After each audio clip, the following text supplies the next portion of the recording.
of the list. This is really a follow-up a bit on Lionel's earlier presentation about NEPA itself, which is available as an audio and PowerPoint as well. And I'm going to talk about one part of NEPA, which is the National Environmental Policy Act, which is about alternatives. And I'm going to, let's see, I'm trying to get to the next, it's not, there we go. As Lionel mentioned in his presentation on NEPA, it really started out of the 1960s, and he mentioned the Santa Barbara oil spill. There were also a couple of other things. One was when the interstate highway system was being built, highways were being plowed through communities with no community input at all, and no consideration of could the freeway go in one place rather than another. And it was also at the time that Silent Spring had been published by Rachel Carson, and so there was just a whole kind of sense in the air that citizens should be having more input about what was being done to them and around them. Wrong place. So in 1970, the National Environmental Policy Act was enacted. It was really bipartisan in Congress. A big deal about it, it promotes enhancement of the environment. It's a very short law, actually. It's worth reading sometime. It says that federal agencies must prepare environmental assessments or environmental impact statements when they're going to do a project that might have significant impact environmentally. And it created the Council of Environmental Quality, which is in the executive office of the president. So then by 1978, CEQ made regulations for how NEPA would be implemented for environmental impact statements and EAs. And the reason I have the law written up there is those regulations have the force of law. They have to be followed. The regulations really made the law into a look before you leap law, saying the agency needed to look at a full range of reasonable alternatives before instituting a large project or a federally funded project. Or it really wouldn't have to be large, but it would have to have a significant environmental impact. The regulations also require the use of science when they compare alternatives. So the agency can't blow off alternatives. They have to apply the scientific comparison to all of the alternatives. They don't have to choose the best alternative, but they do have to have analyzed it the consequences accurately. The regulations notably did not require that the alternatives be developed only by the federal agency that was doing the environmental assessment or environmental impact statement. And you can find the CEQ regulations by Googling CEQ regulations. They're on the web. They really are easy to read. They're clear. They're numbered, the different parts, the different regulations, and they are essential for understanding NEPA. They really were written with the input of business, federal agencies, state agencies, and citizens.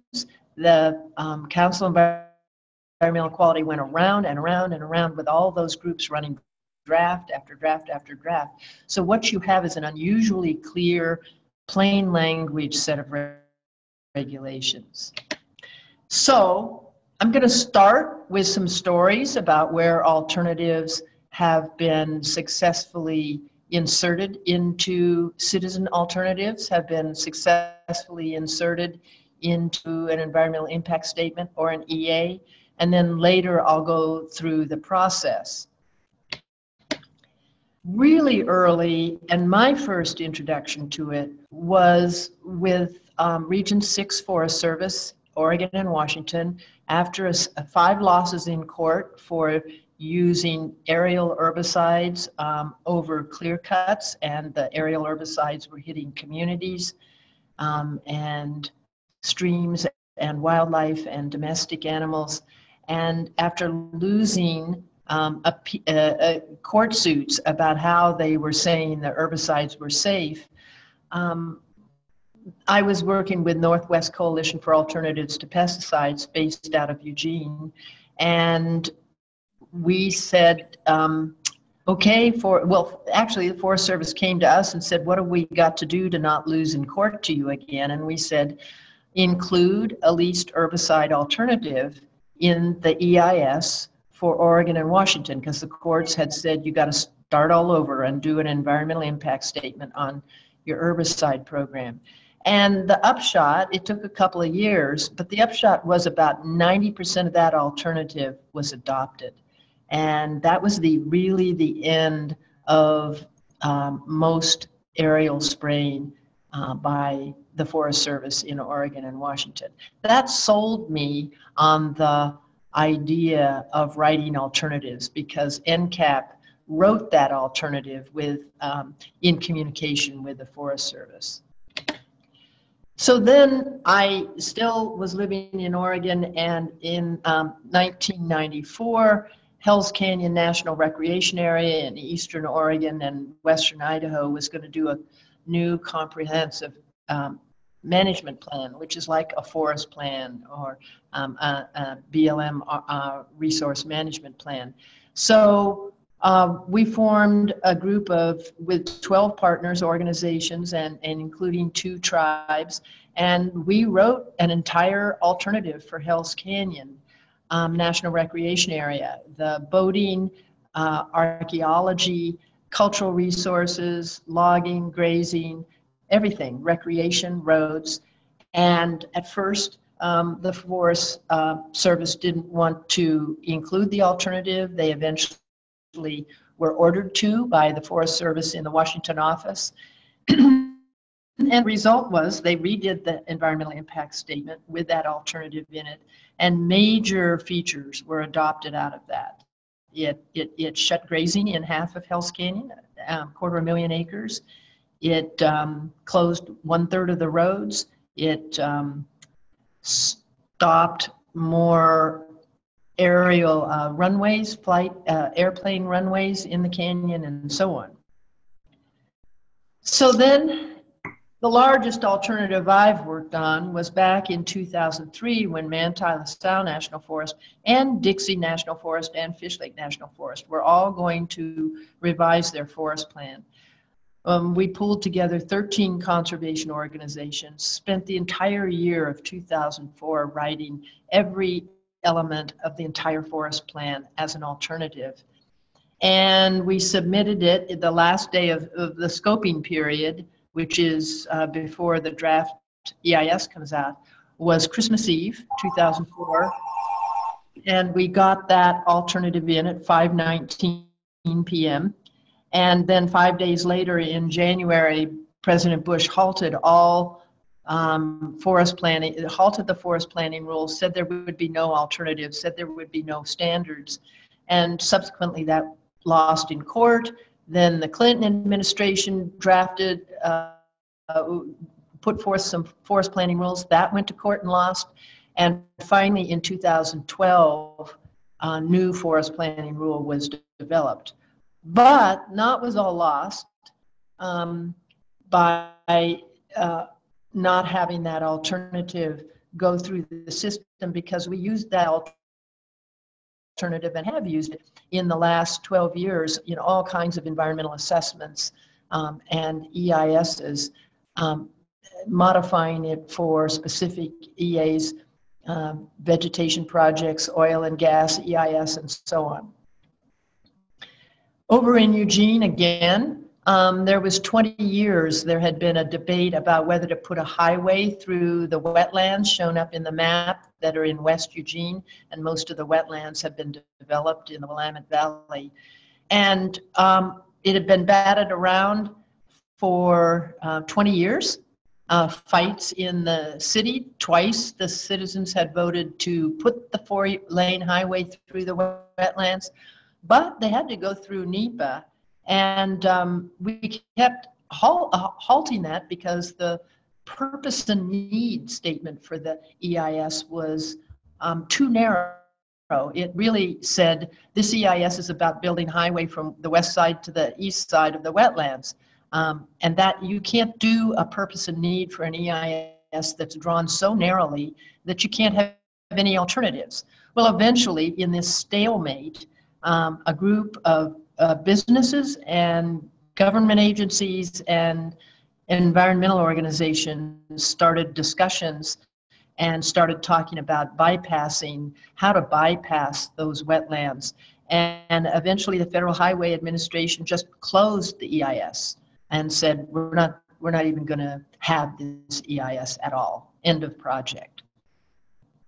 One of the things that was critical in it was there was an endangered butterfly and a threatened lupin, and you see a little butterfly egg right above the person's thumb there.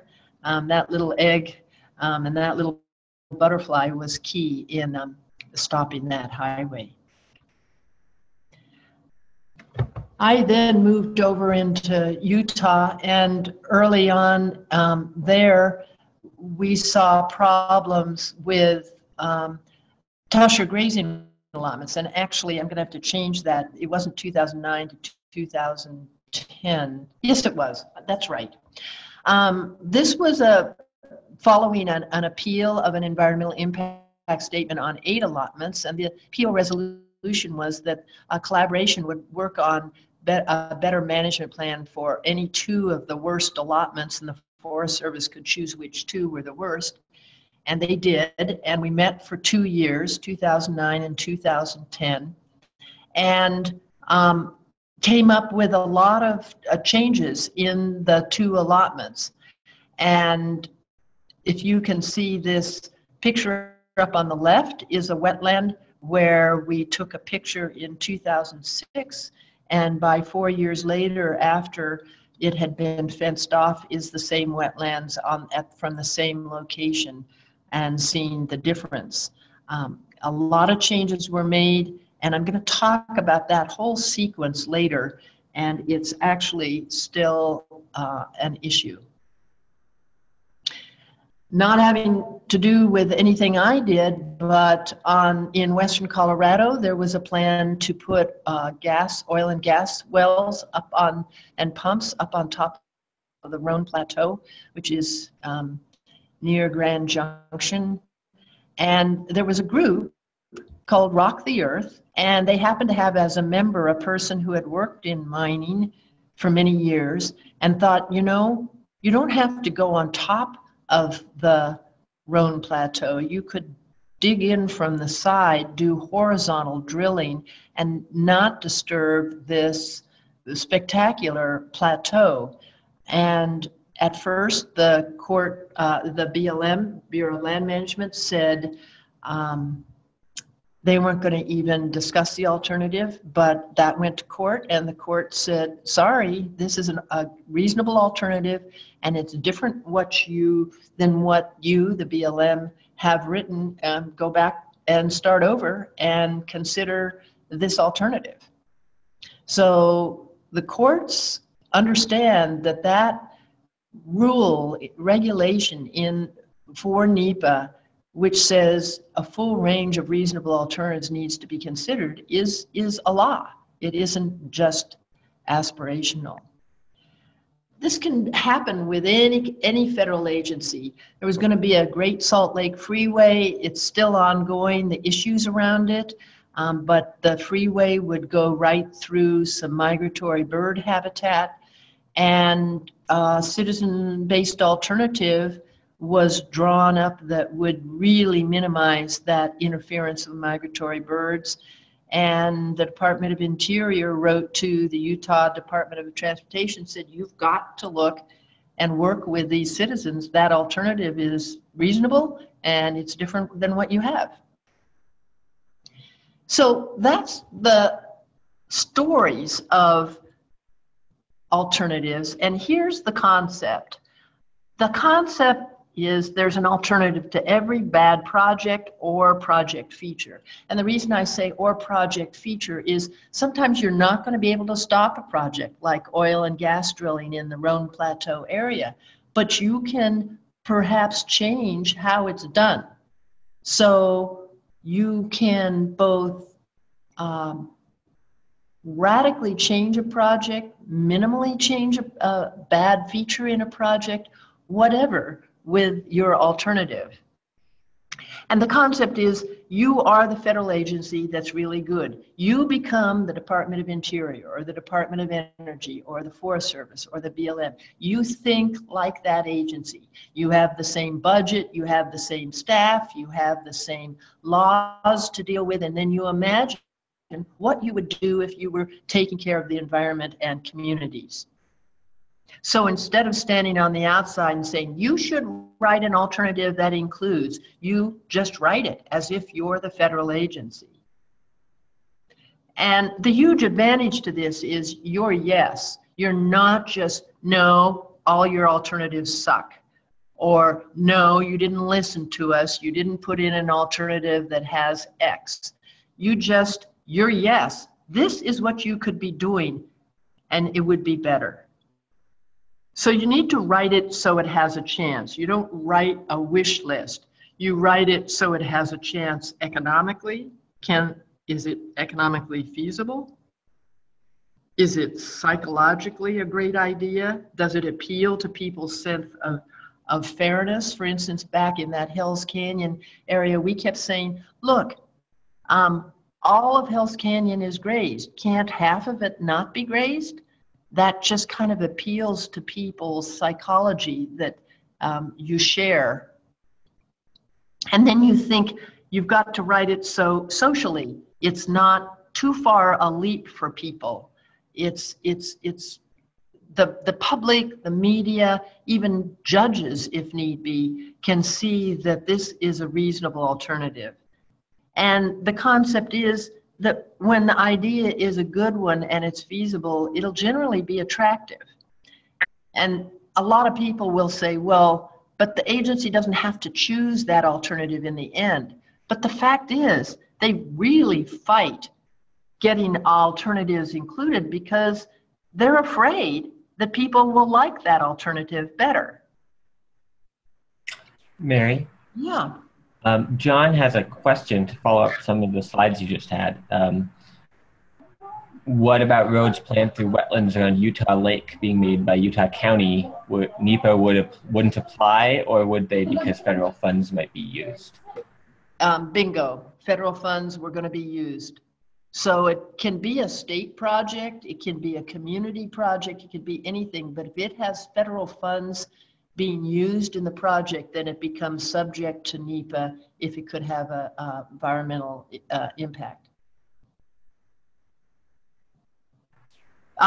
This was the case with the highway through the wetlands in Eugene. That was a state Department of Transportation highway, but they were going to be relying on Federal Highway Administration to fund it. But they ran up against another federal agency, which is another federal law, which was the Clean Water Act, that says you can't dredge wetlands without considering, do you have to? And they didn't have an alternative. So going through, I'm going to show this set of arrows and work our way through the process. The first thing is the scoping notice. That's when the federal agency posts a notice in the Federal Register, or you can ask to be put on your BLM or Forest Service or whatever federal agency list for always hearing when there's going to be a NEPA project. A scoping notice says, we're thinking of doing this project and it kind of looks like this, and if you want to get your comments in, get them in. And unfortunately, often they only give 30 days. That's why it's important to be in communication with your local federal agency. That's your interest. Just a second. excuse me, because you can find out ahead of time. Like right now, we know Manti-La-Sal National Forest is going to have a scoping notice in June 2017 that will start the EIS process for a forest plan revision. So that's your moment. At that point, you get a scoping notice, you assemble your alternative. You might let the agency know you're going to be sending an alternative, so it's not a shock to them. You get the information you need as fast as you can. And sometimes, for instance, we learn about a grazing term permit that's going to be renewed, and we didn't know that was going to happen. We have 30 days to get our alternative in, and we have to go quickly visit the allotment or quickly find out from the agency whatever monitoring they have, and so on. You need data. You need to know what the agency outline or format is going to be. And then you assemble your own interdisciplinary team, as the agencies often call them. You get people to help you who knows one aspect of the project, who knows another aspect. Is there a scientist that knows good scientific literature that relates to it, and so on. And you decide on the criteria for your alternative. You're generally working with more than one person, more than one organization on writing these alternatives, and you kind of split up the jobs.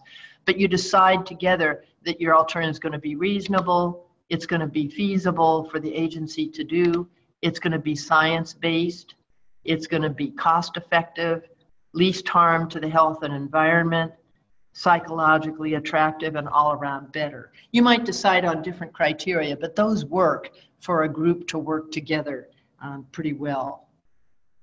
And as you develop your alternative, run parts past agency personnel. Ask them, hey, what do you think about this? Do you think this is feasible? Do you have a law or regulation that wouldn't allow this? And they may not want to answer, but they will. And because what are they going to say? I'm not going to talk to you. So you can get their feedback as you're developing it. Provide supporting documentation, provide any science, any photographs, any examples of another place that has implemented a similar alternative, anything you need to support what you're proposing. And then also, and this is what people often do in scoping comments, is list issues that the EA or EIS needs to address. So those are what people refer to usually as comments. Just because you're doing an alternative doesn't mean you don't also put in comments as to what they need to cover in the EA or EIS. And some of the issues will be that issues that your alternative raises versus other alternatives. For instance, yours may be much more resilient to global warming and theirs wouldn't, and they might not have even wanted to mention global warming in relation to theirs. Or yours might cost a lot less and they weren't even going to talk about costs because they didn't want to, and other significant issues. Mary, we have a couple of requests here. Cindy would love it if you put the criteria list back for a moment. Also, Cindy, know that you'll have access to this PowerPoint later. There you go, Cindy. And while we're looking at this, Susan asks about, has her hand up. Susan, you want to ask the question?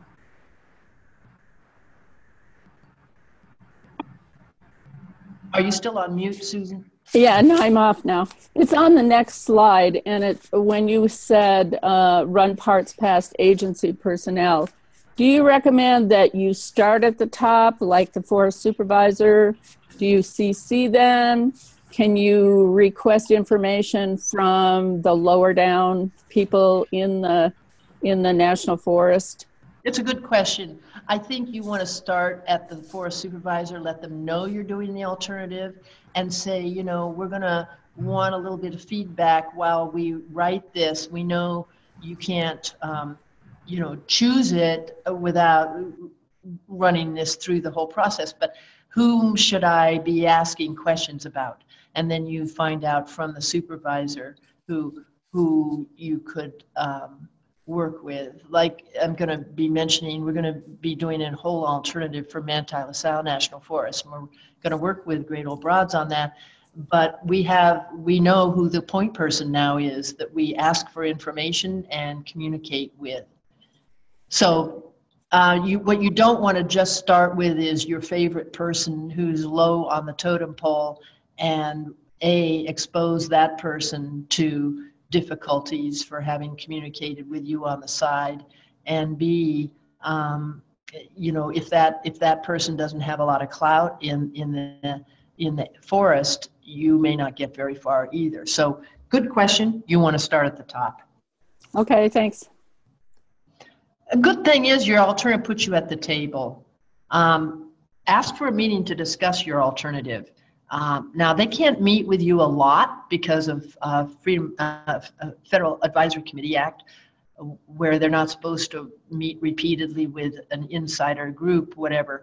But you, for instance, again, with this Manti-La National Forest, we've asked for a meeting with the Forest Supervisor. He really doesn't want us to write an alternative, but we've got a meeting tentatively scheduled for October 21st to just say, we are going to do an alternative, and here's why we're doing it, and kind of giving him a heads up so he has some months to, get used to it.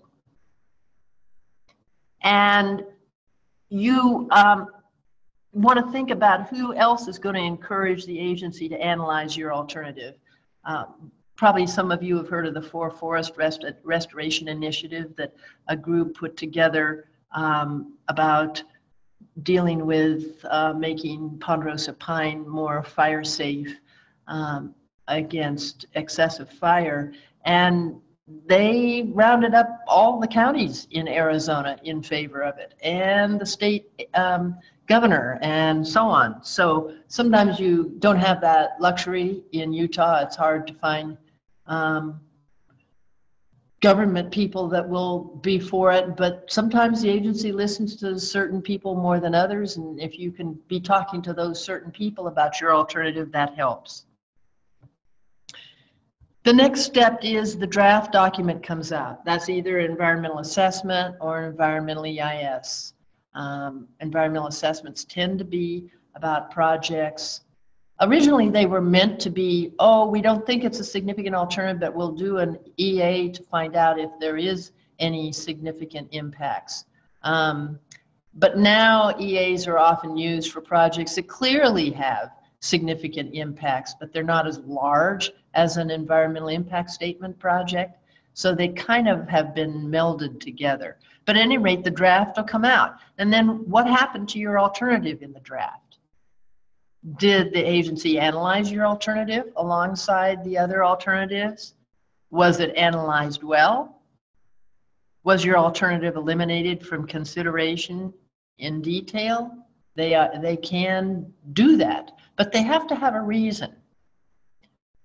And was your scientific and technical information used? In other words, your alternative might be there, but they didn't use your scientific information and technical information that you provided with your alternative at all. So look at what happened to your alternative and mobilize support for your alternative. People influential with the agency, with media, the public, the agency itself, to try to force it to be in the final or draft final document. Now, this is actually a problem.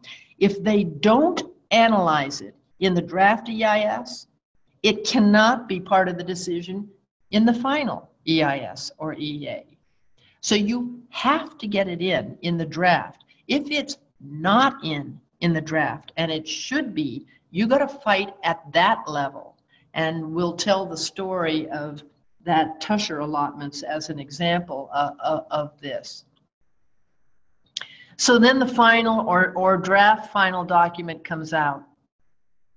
And you've got to ask other questions. Were key parts of your alternative accepted? Don't just walk away. If they were accepted, if you got key parts of your alternative accepted, now you're going to have to make sure they actually implement it and do those parts. And you need to try to move it into other EAs and other EISs and into policy. But what if your alternative was ignored or messed with? Just don't go crawl under your desk and cry over what you worked on so hard.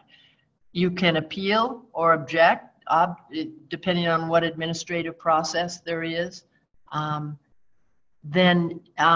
If so, the agency is required to try to come to a resolution with you rather than you going to court. And sometimes at that point, you can get parts of your alternative instituted. And you can talk with the agency at that point. And there's always the option of litigating if, in fact, your alternative was different than the agency's, it was reasonable. The law is they have to consider it. So you may have to, or it may be that your alternative was there, but you're going to have to litigate because they didn't choose it at all by using really bad science. Now, courts will favor the agencies on science. There's a whole case law right up to the Supreme Court that the agency is given sometimes way undue deference. But there is the possibility that they just ignored certain science altogether. I know we're appealing, several organizations are appealing the expansion of a coal mine in Utah right now because they refuse to use the social cost of carbon and look at the costs of burning that coal that would be mined. They didn't do it at all.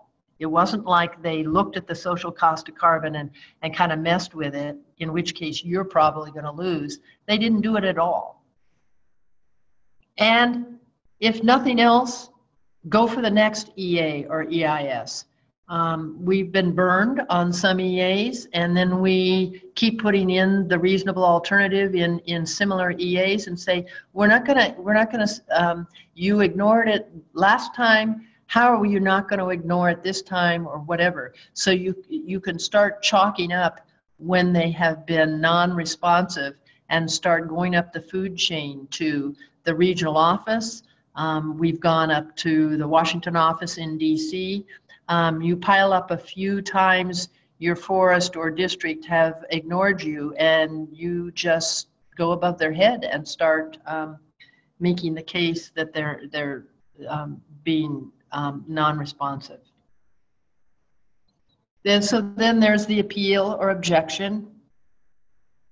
And let me give you the example of the Tusher Allotments EIS. 2004, we submitted an alternative, a complete alternative. The alternative was ignored when the draft EIS came out. In 2006, they did include it in a final EIS, which is kind of odd because they didn't have it in the draft EIS, but there we are. But they had, they had really bad economics that said it would cost millions of dollars to the communities of lost income year after year. So we contracted for a critique of the off-base economics with the head of economics department at University of Montana, who showed they had made 4 mathematical errors, which inflated the losses by 14 times. So we appealed the environmental impact statement on the basis of those really bad economics. But that prompted an appeal resolution which said that guidelines for appropriate economics analysis of alternatives in grazing EIS would be developed with the Grand Canyon Trust and their economist, and they didn't have an economist, so we worked for a year with the economist in the Washington office. That is DC. It also led to a 2-year collaboration. It led to 2 post-collaboration annual meetings. They, Forest Service monitored the allotments for 5 years. And then we found in 2015, there was a new district ranger, a new forest supervisor. They ignored all of what had been gained in the collaboration and in the appeal resolution. And we're now in the process of scheduling a meeting with them about doing a new EA for the 2 allotments. I don't know what's going to happen, but I give that example, even though it's not a happy ending right now. It isn't over, and we're not giving up. So we are now 12 years into this, but the Forest Service is having to deal with the fallout on that. And for instance, we're in a collaboration right now with 6 allotments, BLM and Forest Service in the LaSalle Mountains, and we're building into the agreement, it's a consensus collaboration, we're building into the agreement that the group meets every year, does monitoring, meets every year to look about the implementation. We've learned our lesson partly, and it's not going to happen again. And last thing is, before NEPA even starts, you should, if you know a big project is coming down the tubes, you might want to try to co-convene a working group. That is, you could be a leader and attract a leader from the opposite point of view and say, let's do a consensus working group, and we'll all agree on what we should propose for this project. That could avoid repeated appeals and litigation. It might allow for solutions beyond the agency alone, and I'll give an example in a moment. And it might be able to go larger than the agency was originally thinking. And I give as an example, we've been 5 years now with the Monroe Mountain aspen restoration. We've met for 4 of those years pre-NEPA, before the EIS the scoping notice was even put out. And it was about restoring aspen. You can see that pathetic little aspen remnant in the photo there with no young teenagers or baby aspen. Well, babies are probably down in the grass, but no one's getting to be a teenager or an adult because they're being browsed too heavily. And there was all kinds of problems about aspen, lack of fire. So in some places, conifer was growing over the aspen. There's private inholdings on top of Monroe Mountain. There's potential wilderness areas, roadless areas up there.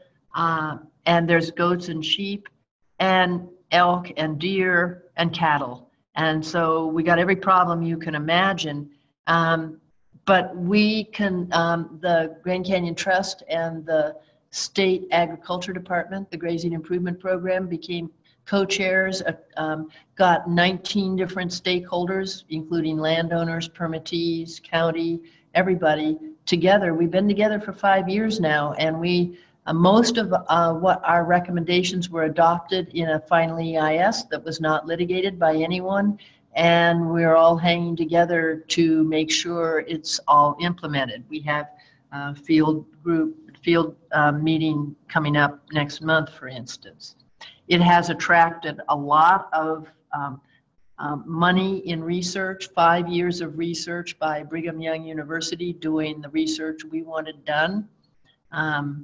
It has quantitative thresholds that says if such and such amount of browsing happens, then there has to be an emergency elk hunt or cattle out of the system or whatever it's going to take to get that browse down. So most of that work was done before NEPA, and it wasn't just a conservation alternative, it was really an alternative developed by 19 stakeholders. So as I mentioned before, Great Old Broads is going to be engaged with writing a really big alternative for the entire Manti-LaSalle National Forest. Remember, we did this back in 2003 and 4, and then Bush intervened, but they've started again. It's a 4-year process, And to our knowledge, we're the only National Forest division in the West that's going to come up with a complete alternative. And we're just at the beginning stages of organizing and collecting our organizations and so on. But we're going to go for that. But in the end, you have to remember that alternatives are ultimately about relationships. You can't do it on paper. You can't do it by email. You have to go to the offices. You have to ask for meetings where you sit down. You have to go talk to people about the alternative. You have to go meet with the media so they understand what you're doing.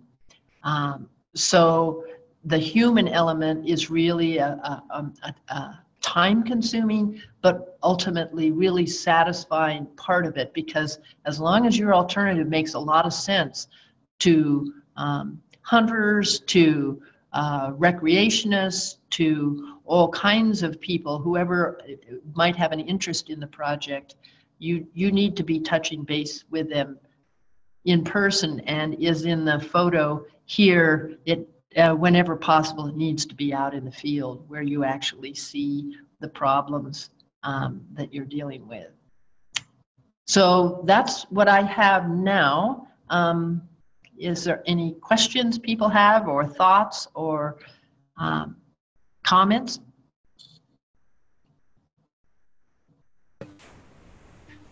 First, I'd like to thank you so much. This was fantastic. Jonathan has a text question.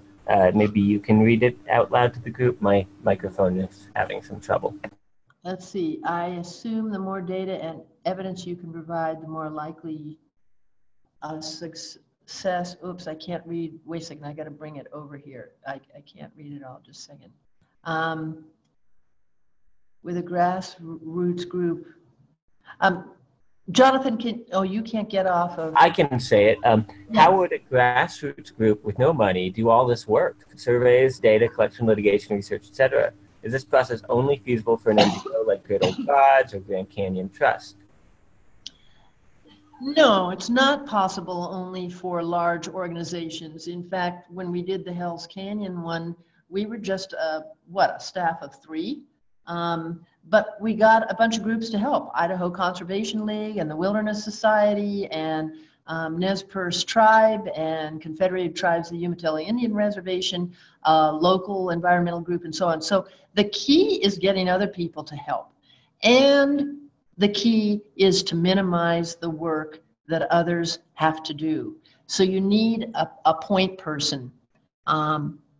And my experience mostly has been being the point person in a lot of these alternatives, but certainly not always. And often the point person is simply a matter of getting phone conferences together and saying, okay, who's going to write this section of it? Who's going to check? Who knows a scientist that knows about this? Who's going to do this and that, and keeping people on task. But in the case of Rock the Earth, if you go look on their website, they're a music group. They're not even, they're interested in music and the environment, but they're not a mining organization. They happen to have one person they knew who could write this alternative to the drilling up on the Roan Plateau. And voila, they had an alternative. So it's a matter of finding who can help you and figuring out how they can do it without overburdening them, because they're usually busy too. For instance, on this Manti La Salle National Forest issue, right now there's an issue that I'm going to have to go to the Utah Native Plant Society and ask for their help, because the regional office suggested 53 plant species of conservation concern for the forest to look at, and the forest decided they would just do 2 of the 53. And I'm going to have to go to the Utah Native Plants. I'm a botanist myself, but I don't have the time to do what's going to be needed to do to research those and make the case for more species of conservation concern. This is Karen. Can you hear me? Yeah. Okay.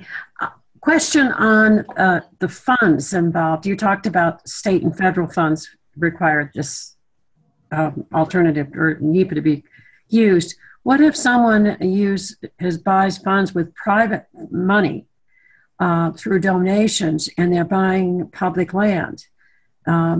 There's still a way that they would have to make changes with a NEPA? Yeah, if a federal agency decision is necessary. Okay. Yeah, if federal lands are involved, doesn't matter if it's someone's private money.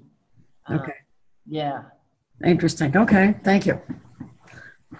This is a great discussion. I've learned a lot. Oh, great. Yeah. And I'm anxious to see what the Broads are going to be doing in the Monte LaSalle's. Oh, yeah. Lionel came over because Carrie couldn't. He spent all day last Friday. We were starting to think it all out and it's a daunting exercise, but the Great Old Broads looks like it's going to be right in there. Yeah, well, I know we had done, when I was up there with you before, we'd done those inclusions, exclusions for cattle. Uh-huh. And are those still going on? Have they been successful? Yes. Good. And also, this group that's going to do this, again, isn't going to just do this out of whole cloth ourselves. We're going to go and find out what good things are being put in forest plan revision drafts elsewhere in the West. Mm-hmm. We always, it takes a whole Western United States to write an EIS. So anything that gets done well in New Mexico or Arizona, or, I hear that there's some good aquatic provisions up in Montana in the Flathead revision that I'm going to go look at. We're going to beg, borrow, and steal from wherever we can to put this together. Well, right now, climate being so important, are we getting new ideas of different issues and different alternatives that have been offered about climate, how best to include it? Well, that's a good question. Our skills on that? It's a really good question, but one thing to go read is the final CEQ, Council on Environmental Quality, guidelines on climate change. It just became final. You can go on the website. Just go on the web and say CEQ climate change guidelines. They aren't the force of law, they're guidelines, but they're basically saying, look, these are just guidelines, but the law is clear in the CEQ regulations that you need to look at environmental consequences in the future and cumulative impacts and so on. But it has, it's kind of divided into two parts. It's about reducing greenhouse gas emissions, but it also, and this has implications for the land management agencies, is you have to analyze what climate is doing to the land that you're managing and how it's impacting different elements. And I think a lot of good work has been going on in some of the forest plan revisions and on climate and forests in terms of fire and thinning and so on. But to my knowledge, no one has really been scratching the surface on global warming and grazing. And we're going to be tackling that big time in the Manti LaSalle because it is 100% grazed. 100% of the acres are active grazing allotments. Mm-hmm. Mm-hmm. Good. And the agencies have not faced up to the implications of rising temperatures and drought on their grazing. So that's one we're going to have to be forging new land, new policies, but we're hoping to grab good policies for a lot of other things, cultural resources, tribal input, and so on from other sources. Okay, thank you. Judy, I saw you had to leave and rejoin. That was probably my fault. I muted you because there was some noise coming through. Did you have a question or want to come in? Yeah, thank you, Lionel. Actually, I think I accidentally hit the off button and left you completely. I'm in the Portland, Oregon, Pacific Northwest area, Mary. And one of the questions that I'm sorting for is how to engage larger communities in an alternate vision. So, you know, a lot of what I know is it takes sticking to the rules unless they're, you know, unless you're beyond that point in an action where you're trying to affect an outcome with a governmental agency. And that's a really key piece. There's also another key piece that I think I'm interested in exploring, which is how to get folks who really aren't agency interested, aren't even policy interested, but are interested in the ground truthing part of this. You know, whether it's it's fully grazed or whether it's really clear that there's adverse effects on riparian areas. Just any thoughts you have about engagement to expand the message and expand the ranks, so to speak. Well, I think it's a good question. I don't think you can engage people who have no interest in the issue itself. But if you can find a link in some way to something that people are interested in, whether it's engaging, say in a grazing issue, engaging hunters who are not happy with all the forage having been eaten by the livestock, or people, this issue of people being interested in ground truthing, get them to ground truth, and to, you know, just if that's what they like, do it. They don't have to become engaged in the whole policy wonkishness or sitting in front of the computer for 12 hours drafting an alternative or whatever. Try to figure out where people can fit in any way that they're interested. And don't, for instance, in this Manti-LaSalle National Forest Plan alternative that we'll be developing, there will be some organizations who do one little tiny piece. They don't have to pay attention to what's happening on the mining, you know, the oil and gas, the uranium, whatever. They don't have to be engaged at all aspects of it. But if you can find the pieces that a person or group is interested in, they can contribute to a really fine overall alternative. Thank you. And there'll always be, in any of these, as you all know, it's nothing new to you, out of a group of 20 that's working on something, there's probably 2 or 3 that are putting in the bulk of the work. But that doesn't downplay the work of 17 other people who do minor things. It really takes a village to, or a Western United States to write an EIS, and just be grateful for any interest anyone has in doing any little piece of it. Susan had a comment that I thought for the most part that the grazing management section of the CBLA was pretty good, not perfect, but if they enforce, it mostly works. And she talks about enforcement. And when we talk about alternatives or write comments about alternatives, how can we build enforcement in a way that's more sustainable and likely to happen? Well, you can, in the alternative can include how you would see the monitoring being done. And the agencies are constantly talking about partnerships. So for instance, in the 2012 Forest Plan revision rules, it says an optional part of a forest plan can be about what kinds of partnerships will get the forest plan done. So you can propose that citizen groups will do certain things. Of course, you're going to have to yourself follow through.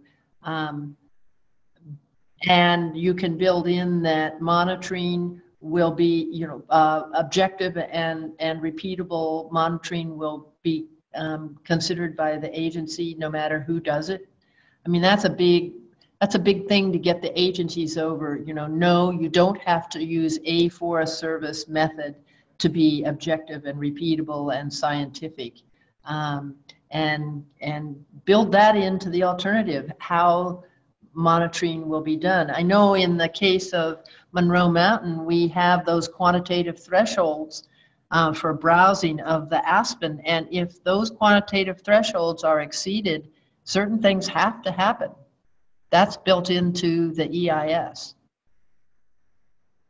And the group, having hung together, you know, just brought down another $75,000 for monitoring, because it's a community alternative, and because there's consensus, and because people don't want to put in all this effort of engaging in this process about restoring aspen and then have it go to hell in a handbasket. So build all that into the alternative.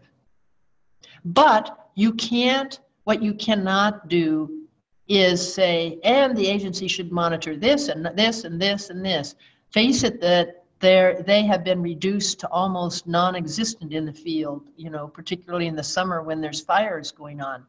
So build into it that if citizens bring in data, the rules of the final decision, you know, have to take that data and work with it.